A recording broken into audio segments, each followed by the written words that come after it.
bunch of stuff been going on. How does it sort of feel coming back here without Adam in that room? I mean, he's just there for your entire career here. Right. No, it's a little different. It's a little different. Not only Adam, EK, Pat Pete. I mean, last year it was AB. Like some of the guys, Dalvin is in the building right now. It was a little different. I was talking to Harry today. I'm like, how do you even do it? I mean, like the guy that you came in was like almost like nobody's here right now. So I mean, that's the NFL. But definitely a little different without AT in the room. So I actually just talked to him on FaceTime. So he's our guy. That's my brother. So I talk to him a lot still. You mentioned Dalvin. What's it like not knowing his immediate future in the building as you guys are all here? Right. Like I said, I mean, what I've learned, I said NFL. He's going through whatever his situation is, and he's handling the best that he can, his team and stuff like that. So I just need that stuff for the people upstairs. I'm sure they'll get figured out. How good does it feel to be really one of the top two receivers on this when you really worked your way up and stuck with it, and they stuck with you, and then last year, how does it feel right now for you entering this season?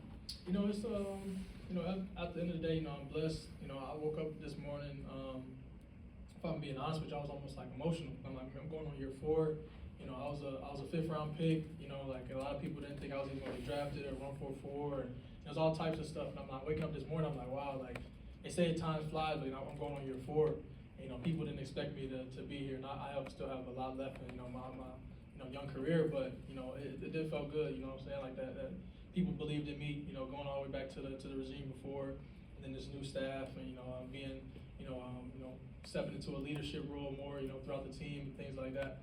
So I can't say it feels good. I work really hard. I put a lot of time and effort into what I do in my craft, and trying to be a leader and an example to the young guys that are here, outside the building, back in my hometown, at the U, at Buffalo, all types of things. And I kind of dedicate my life to that. So it does feel good. And I kind of took a moment to breathe this morning and understand that I'm blessed to be able to come in this building and be able to talk to you guys and talk to my teammates and live my dream. Was it hard to stay patient, KJ, when you're playing in front of talented guys, but you also want your shot? Right. I can't say it can get frustrating. Like I said, I work really hard, but at the same time, it's a team game. And we had, especially last year, we have so many weapons. There's only one ball that can go around. But it's the team game. We won the division. We didn't get as far as the playoffs that we wanted to, but what I'm saying, like you gotta do your 111. You gotta do your job, and that's how it's been my whole career. I mean, if you ask my dad, starting Little League, I wasn't the starting running back. I was second string. And I go to Buffalo, and I redshirted. I'm like, what the heck? And then there's a game. I'm the third string slot and the third punt returner, and both of our slots and both of our punt returners get hurt in the same game. And I was up, and I went on. So this has kind of been my career. That's been my path. Kind of wait my turn.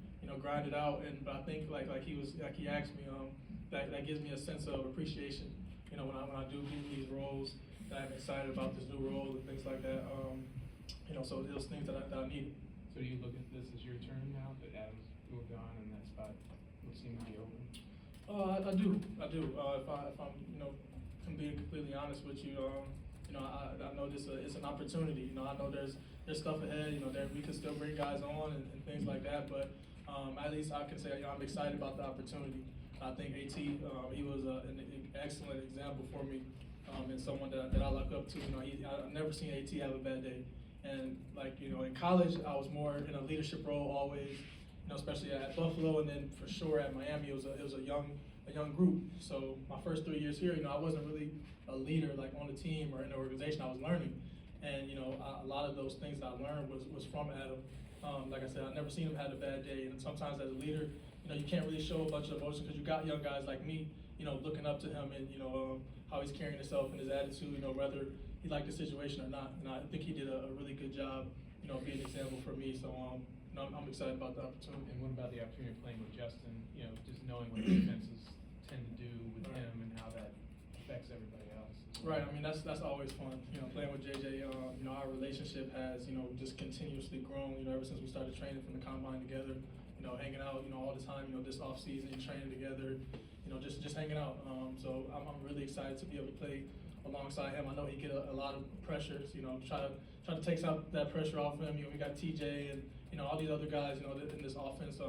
that can help him, do the things that he does and continue to make him special. So again, I'm excited about the opportunity. Who else you been training with? I mean, I trained with a bunch of guys. I was the beginning of my off season. I was in Texas at Collective, and I trained with a bunch of guys. I mean, I can go down the list, but JJ was one of the main guys that I trained with after when I went to Miami. That was one of the main guys that I trained with. How much different is this time gonna